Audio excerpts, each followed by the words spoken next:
एक और खबर है आलमी सतह पे, मैं वो भी आपके सामने रख देता हूं। ये पाकिस्तान के लिए एक से बढ़ के एक नया प्रॉब्लम आ रहा है। ये GSP प्लस, ये एक स्टेटस है जो पाकिस्तान के पास है गुज़िश्ता कई सालों से।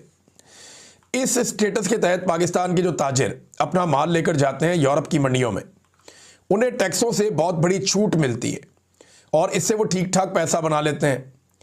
तो पाकिस्तानी ताजिरों को इससे बहुत फ़ायदा होता है। लेकिन GSP प्लस स्टेटस अगर आप अपने पास रखना चाहते हैं तो यूरोपीय ममालिक की कुछ शराइत हैं जिनको आपको पूरा करना होता है, और उसमें ज़्यादातर चीज़ें जो हैं वो इंसानी हुकूक के हवाले से हैं।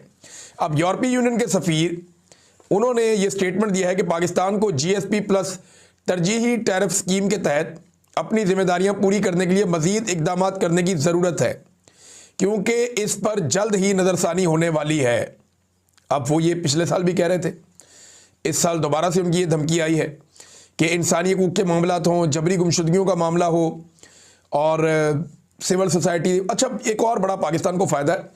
पाकिस्तान में जितनी भी इंसानी हकूक़ की तंजीमें हैं ना, ये जब यूरोपीय यूनियन में जाती हैं, अमेरिका में जाती हैं, अक़वाम मुत्तहिदा में जाती हैं, तो ये वही बात करती हैं जो पाकिस्तान की हुकूमत कहती है। इंटरेस्टिंग बात यह है कि पाकिस्तान की इंसानी हकूक़ की तंजीमें काफ़ी हद तक पाकिस्तान की एस्टेब्लिशमेंट और पाकिस्तान की सियासी जमातों के कंट्रोल में है।